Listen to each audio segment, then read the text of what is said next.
The wind howled like a dying animal through the crooked alleys of Wellington, a frontier town smothered beneath snow and silence. Beneath the ashen sky, Evelyn Bennett stumbled down a frozen backstreet, her breath shallow, her frame trembling with every step. Blood soaked the hem of her faded blue dress, trailing behind her like a crimson thread unraveling through the snow. Her legs, twisted, swollen, broken, barely carried her weight. Her face was a canvas of bruises, one eye nearly swollen shut, dried blood crusting along her temple. Shutters slammed, curtains twitched, doors bolted as she passed. Townsfolk whispered behind frosted windows, "That's the Mason girl. No, the cursed one. I heard they finally tossed her out." Evelyn's pale fingers clutched her tattered shawl tighter as another gust of wind ripped through the alley, stealing the last warmth from her bones. Her every breath fogged the air, a fragile ghost in the bitter cold. But still she walked, because crawling was all that remained after they'd shattered her legs. It hadn't always been like this. Not so long ago, she'd been just Evelyn Bennett, the quiet daughter of a widowed seamstress. Her mother, Margaret, stitched dresses for the gentry, patching together what little life they could afford after Evelyn's father died beneath the wheels of a runaway wagon. Their existence was modest, fragile, but it was theirs, until Robert Klein appeared, her mother's new suitor, slick with false charm, promises of security curling from his lips like smoke. And when Margaret fell ill, weak from consumption, Robert wasted no time. Within weeks of her mother's burial, Robert traded Evelyn like cattle, married her off to the Mason family, owners of the largest cattle ranch this side of the valley.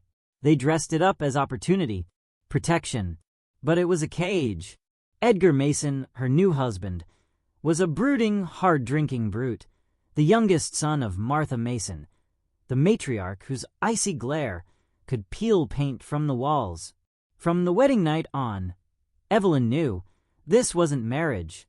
It was ownership. Edgar's fists replaced affection. His drunken rages replaced words. But she endured. For months, she endured. Until the night Edgar never came home. A hunting trip, they said. A fall from his horse.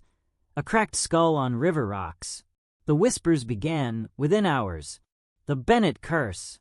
A witch, like her mother. She hexed him. Martha Mason wasted no time. Grief barely touched her.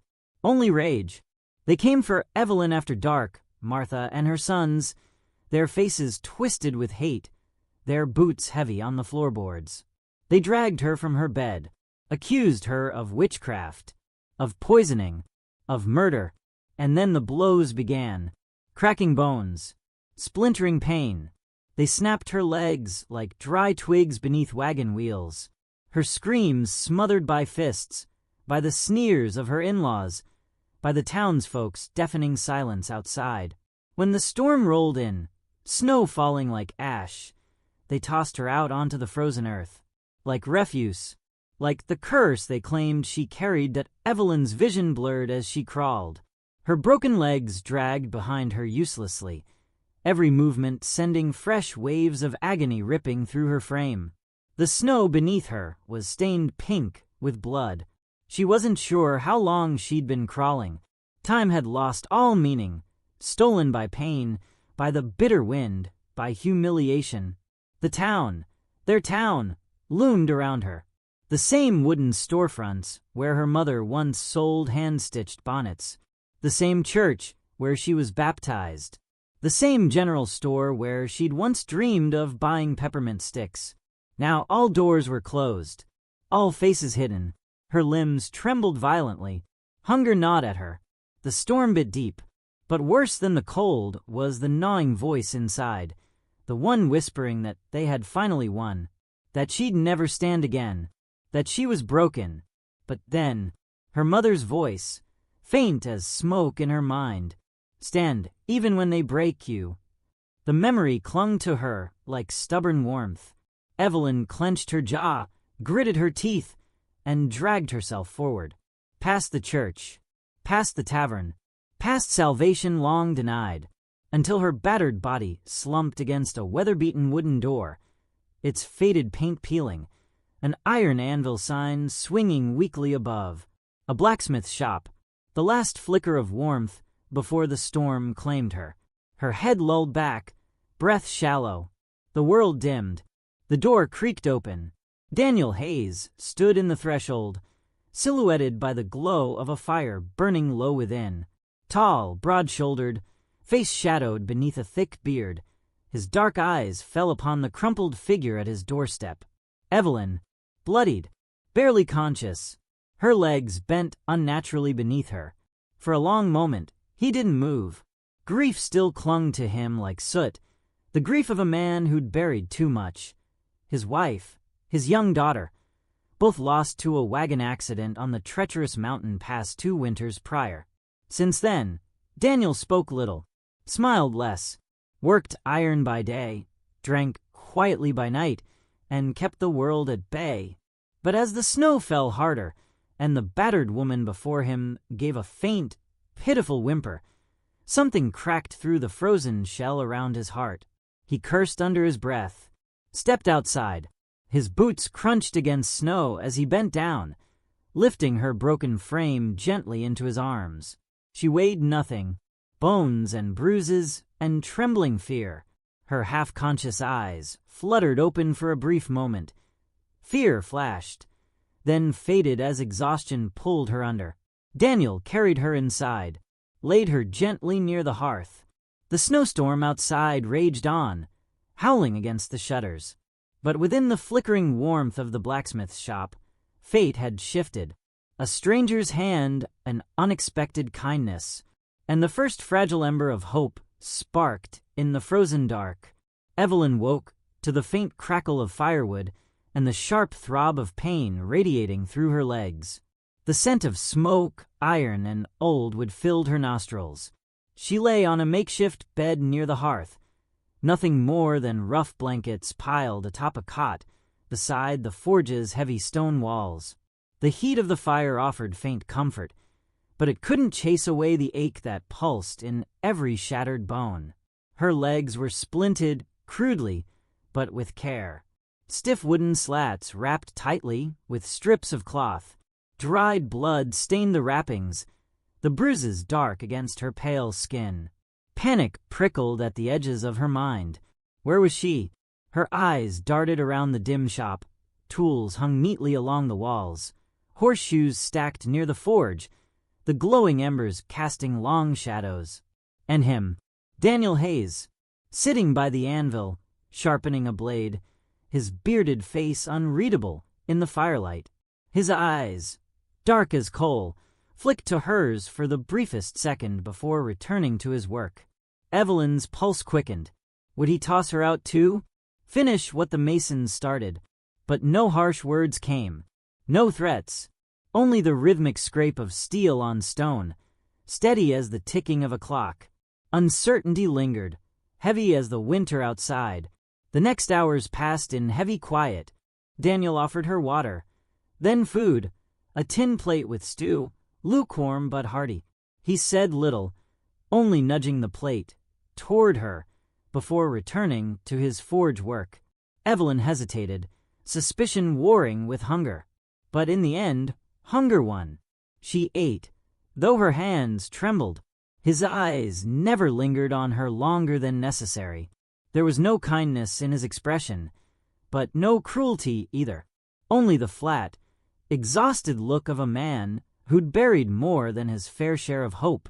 They were strangers bound by ruin, both carrying scars, some visible, others buried deep beneath skin and bone. Outside, the wind howled, rattling shutters.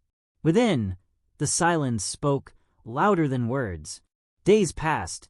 Daniel tended to the forge by day, shaping iron, hammering horseshoes, sharpening plow blades. By night, he tended to her, changing bandages, adjusting the splints, carrying her closer to the fire when the cold crept in. The townsfolk whispered, the broken mason girl, living with the widower. He's lost his mind, taken in that cursed girl. But Daniel stood against their judgment, saying nothing. His quiet defiance shielded them both. Evelyn began to see it, the faintest ember of defiance burning beneath his grief-hollowed eyes. And slowly, her fear gave way to something else. Fragile, uncertain, but real. The nights were the hardest. When the forge's fire burned low, when shadows crept across the rafters, when memories flooded back like poison, Evelyn would lie awake, staring at the rough beams above, reliving every brutal moment. The crack of bone, the jeering laughter of her in-laws, Martha Mason's venomous words, "You'll never stand again, girl. You're broken, and broken things get thrown away." She clenched her fists, nails biting into her palms. One morning, after Daniel left for the stable, Evelyn tried. She pulled herself upright on the cot, teeth gritted. Her legs, wrapped and stiff, screamed with pain. Her arms strained as she shifted her weight forward. The floor loomed close. Her legs buckled. She collapsed, a ragged cry tearing from her throat. Sweat beaded her brow as frustration and shame flooded her. The forge door creaked. Daniel stood there, gaze steady. Evelyn braced for mockery, for disappointment, but he only knelt beside her, lifting her carefully back onto the cot, without a word. His rough hands were strong, but his touch was gentle. Days turned to weeks. Daniel adjusted her splints, carried her outside when the sun briefly pierced the clouds. He spoke little, but his presence grounded her. The steady clang of his hammer, the scent of coal, the quiet rhythm of his work. Evelyn began to try again, small movements, shifting her legs an inch, sitting up longer. The pain was constant, but so was the stubborn flame inside her. Her mother's words echoed, faint but steady. "Stand, even when they break you." And she had to. A storm rolled in one evening, snow battering the shutters, wind howling like wolves at the door. Evelyn sat by the hearth, bundled in blankets, when her gaze landed on the workbench beside the anvil. A silver locket lay there, scuffed with age. Curiosity overrode hesitation. She reached for it, fingers brushing the cool metal. Inside, a faded photograph, a woman, young and smiling, holding a dark-haired child no older than 5. Daniel's voice broke the quiet. Her name was Miriam. Evelyn startled, locket in hand. He approached slowly, eyes distant. "My wife, and our daughter Rosie. Lost 2 winters back. Wagon slid off Hollow Pass. Storm came through. No one helped." His jaw clenched. "Town turned its back. Same as they're doing to you." Silence settled between them, thick and bitter. But now they shared it. The grief, the anger, the quiet, gnawing ache that never truly left. By the time the snow began to melt, the town's whispers grew louder. Martha Mason wasn't finished. She spun tales at the saloon, called Evelyn a harlot, claimed Daniel was seducing the town's young women, accused them of sin, witchcraft, deceit. Men with hard eyes and empty morals whispered over whiskey glasses. "Time to remind the blacksmith where his place is. Can't have him harboring that cursed girl." The threat hung in the air like smoke. Daniel felt it, in the stares, the cold shoulders, the muttered threats. But he wasn't a man to be caught off guard. That night, he pulled old iron from the forge, rusted horseshoes, broken wagon parts, tools left to rot. With skilled, calloused hands, he reforged them, hammered them into crude weapons, reinforced the door, secured the windows. The storm was coming, but this time, they'd face it standing. Together, night bled across Wellington, heavy with frost and the threat of violence. Inside the blacksmith shop, the forge's glow flickered low, casting faint shadows across iron tools and unfinished work. Evelyn sat by the hearth, her legs wrapped tight in splints, the ache a familiar, constant thrum. She sensed it before the sound reached her. The shift in the air, the weight of approaching footsteps, the faint glint of torchlight beyond the frosted windows. Then the knock. Hard, measured, Daniel set down his hammer with quiet precision. His face betrayed nothing, but his eyes darkened, jaw tightening like drawn wire. Outside, voices murmured, angry, low, familiar. Evelyn's breath caught. Martha Mason's men. Through a crack in the shutters, she saw them.